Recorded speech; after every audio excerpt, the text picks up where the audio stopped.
कक्षा 8 विषय हिंदी, मुख्य पाठ पुस्तक हिंदी पाठमाला।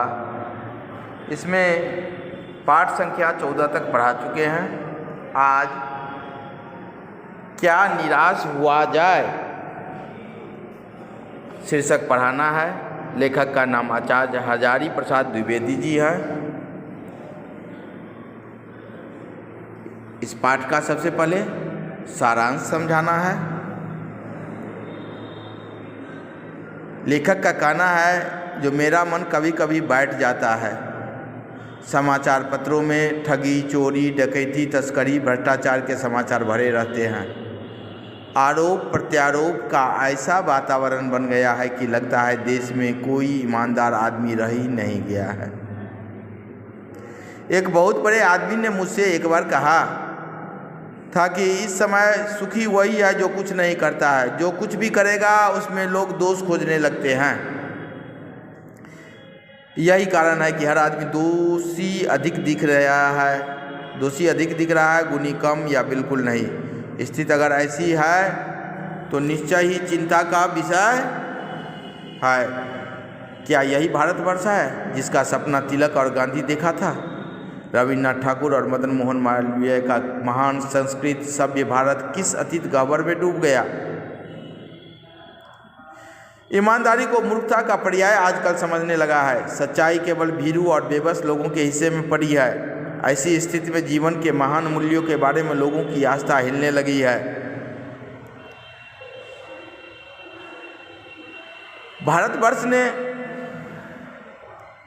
कभी भी भौतिक वस्तुओं के संग्रह को बहुत अधिक महत्व नहीं दिया, लेकिन आज उस पर ध्यान दिया जा रहा है। लोभ, मोह, क्रोध आदि विकार मनुष्य के भीतर स्वाभाविक रूप से विद्यमान रहते हैं, पर उन्हें प्रधान शक्ति मान लेता है और अपना मन बुद्धि को उन्हीं के इशारे पर छोड़ देता है। छोड़ देना बहुत निकृष्ट आचरण है। आजकल लोग लक्ष्य की बात भूल जाते हैं। आदर्शों को मजाक का विषय बनाया गया है। संयम और दकियानुसी को मान लिया गया है।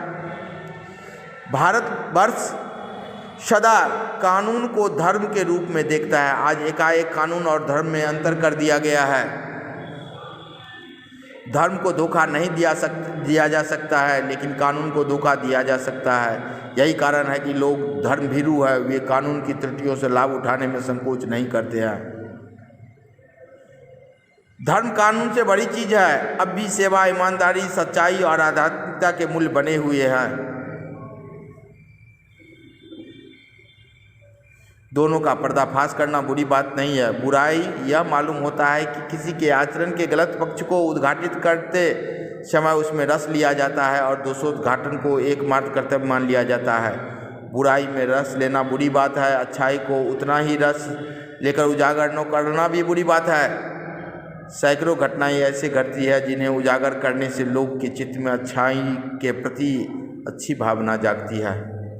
एक बार लेखक अपने विषय में बता रहे हैं, रेलवे स्टेशन पर टिकट कटाने गए।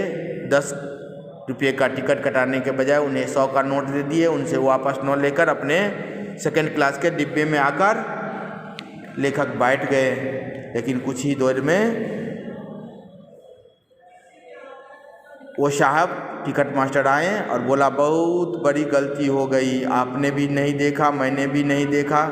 उसके चेहरे पर विचित्र संतोष की गरिमा थी। मैं चकित रह गया। तो कैसे कह सकते हैं कि दुनिया से सच्चाई और ईमानदारी लुप्त हो गई है? एक बार लेखक अपनी पत्नी और 3 बच्चे के साथ बस से यात्रा कर रही थी। बस थोड़ी खराब थी। कुछ देर जाकर 10 बजे पहुंचना था गंतव्य बस स्टैंड पर, लेकिन रास्ते में ही बस खराब हो गई। धीरे धीरे चल रही थी। रुक रुक के 10 बज गए होंगे। एक जंगल में जाकर बस को रोक दिया गया और कंडक्टर किसी से साइकिल लेकर अगल बगल से चले गए। लोगों को संदेह हुआ जो वह डकैत को बुलाने के लिए गया है, और कंडक्टर को सब मारने पर तैयार हो गए। लेकिन मैंने कंडक्टर को रक्षा किया। तो नहीं मारिए। इनकी कातर दृष्टि मुझे बचाने के लिए मजबूर कर दी। मेरे बच्चे दूध और पानी के लिए बिलख रहे थे। तब अंत में लेखक के कहने पर लोग कंडक्टर को घेर कर खड़े हो गए और कंडक्टर साहब चारों बगल से कंडक्टर साहब कुछ देर के बाद, घंटा 2 घंटा के बाद एक खाली बस में चढ़कर वहाँ आए और सबको पहुँचाए। लोगों को अपनी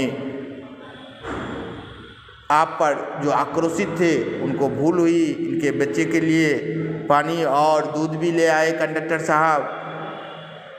कैसे कहूँ, मनुष्यता एकदम समाप्त हो गई है। कैसे कहूँ, लोगों में दया माया रह ही नहीं गई। जीवन में न जाने कितनी ऐसी दुर्घटनाएं हुई है जिन्हें मैं भूल नहीं सकता। लोग बहुत जगह धोखा खाया है और बहुत जगह लोगों ने अकारण मदद भी किया है, सहायता भी किया है। तो लोग सहायता को भूल जाते हैं और कुछ जो धोखा वाला पद है उसको याद रखते हैं, तो ये दुख का कारण हो जाता है। कविवर रविंद्रनाथ ठाकुर ने अपने एक प्रार्थना गीत में भगवान से प्रार्थना की थी कि संसार में केवल नुकसान ही उठाना पड़े, धोखा ही खाना पड़े, तो ऐसे अवसरों पर हे प्रभु मुझे ऐसी शक्ति दो मैं तुझ पर संदेह न करूं। मनुष्य की बनाई विधियां गलत नतीजे तक पहुंच रही है तो उन्हें बदलना होगा। वस्तुतः आए दिन इन्हें बदला ही जा रहा है, लेकिन अब भी आशा की ज्योत बुझी नहीं है। महान भारतवर्ष को पाने की संभावना बनी हुई है, बनी रहेगी। मेरे मन निराश होने की ज़रूरत नहीं है। यह इस पाठ का सारांश है और अगले दिन प्रश्नों का उत्तर समझाएंगे। अगले दिन क्लास में पढ़ाने के लिए आएंगे तो